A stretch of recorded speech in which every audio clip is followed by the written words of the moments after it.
कैसे हैं आप सभी लोग। उम्मीद करता हूँ आप सभी लोग बहुत ही अच्छे होंगे। तो आज की इस वीडियो में हम देखेंगे गणित कक्षा 10 के प्रश्नावली 1.1 का पहला क्वेश्चन सॉल्व करेंगे। ठीक तो हमारा पहला क्वेश्चन दिया है कि सिद्ध कीजिए कि कड़ी में 5 एक अपरिमेय संख्या है।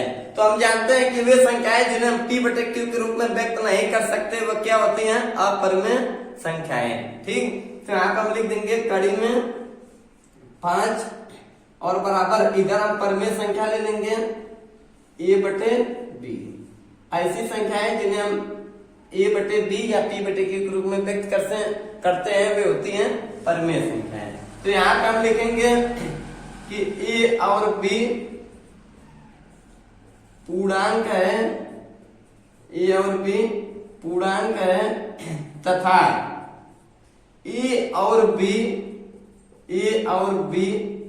सअभाज्य संख्या है, सअभाज्य संख्या है, सअभाज्य संख्या है।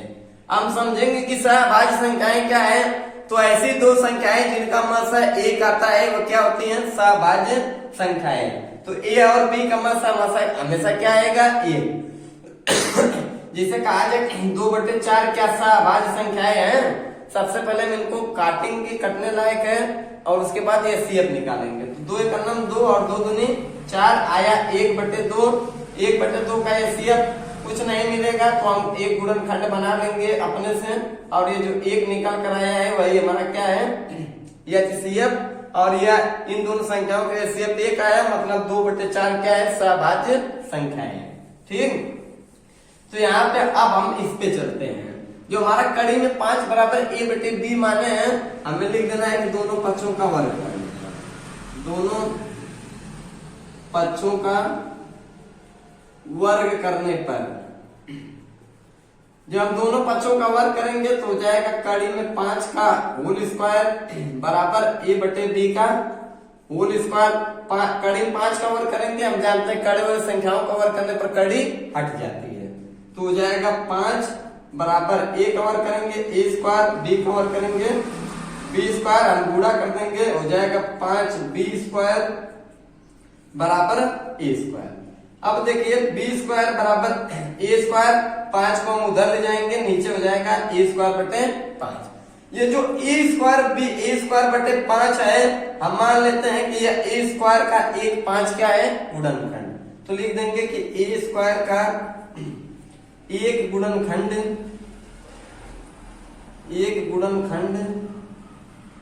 5 है। इसलिए A का एक गुणनखंड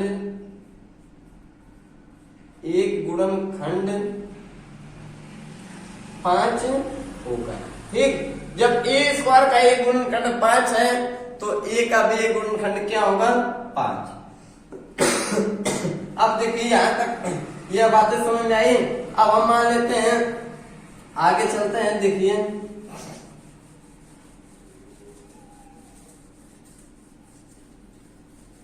अब हम यहाँ पे मान लेते हैं कि A बराबर 5n। हम A बराबर मान लेते हैं यहाँ पे 5n जहां n क्या है, n एक पूर्णांक है, n एक पूर्णांक है।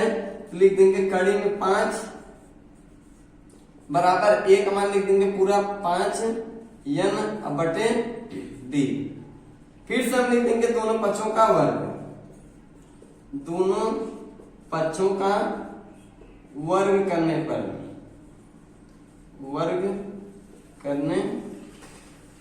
ठीक हम दोनों पक्षों का फिर से एक बार वर्ग कर देंगे तो हो जाएगा कड़ी में 5 का वर्ग बराबर 5n/B का वर्ग।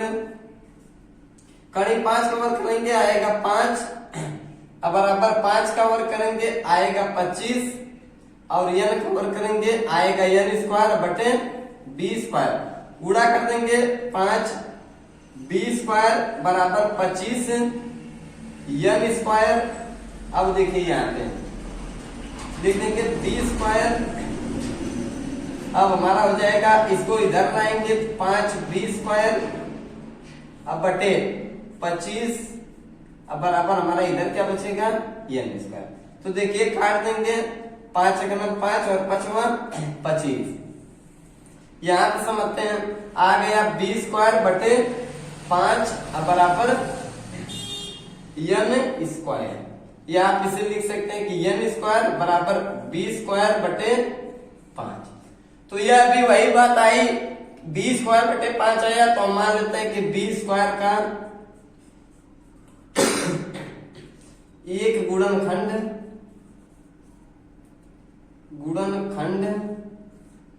5 है, इसलिए b का एक गुणनखंड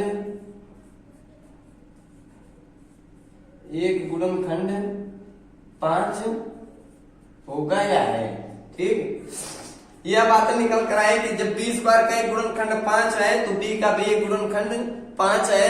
सिर्फ हम कल्पना कर सकते हैं कि कड़ी में 5 क्या है, अपरिमेय संख्या हम जानते ही हैं। तो हम आप अपने अगले स्टेटमेंट में सिर्फ यह बातें लिख देंगे। ठीक, अब हमें स्टेटमेंट में सिर्फ यही लिख देना है कि a और b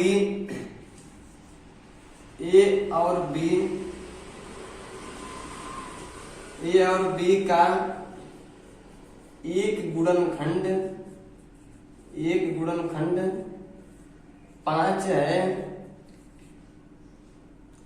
एक गुणनखंड 5 है, जो हमारी कल्पना के विपरीत है, जो हमारी कल्पना क्या है, विपरीत है। तथा आप इसमें लिख सकते हैं तथा ए और बी के बीच एक के अतिरिक्त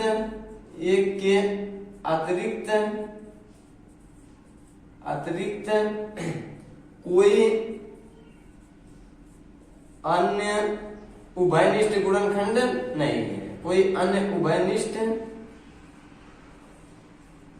गुणनखंड नहीं।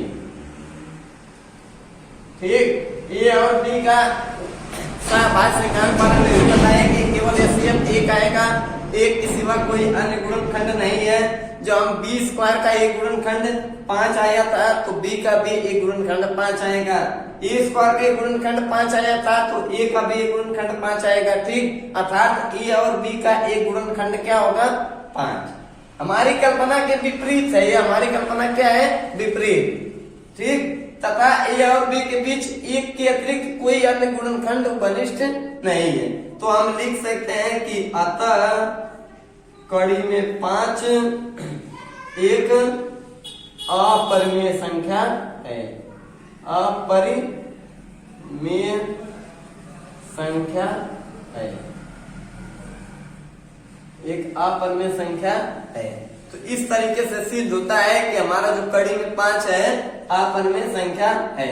हम वास्तव में वास्तविक बात करें तो कड़ी में 5 वास्तव में ही एक अपरिमेय संख्या है, क्योंकि हम इसे p बटे q के रूप में व्यक्त नहीं कर सकते, क्योंकि ये संख्याएं क्या है, कड़ी में है। तो उम्मीद करता हूँ आपको वीडियो जरूर पसंद आया होगा। इस तरीके से आप किसी भी कड़ी वाली संख्याओं का बहुत ही आसान तरीके से अपरिमेय संख्या सिद्ध कर सकते हैं। वास्तव में यदि वीडियो आपको पसंद आता है तो वीडियो को लाइक, कमेंट और चैनल पर नए चैनल को सब्सक्राइब करें।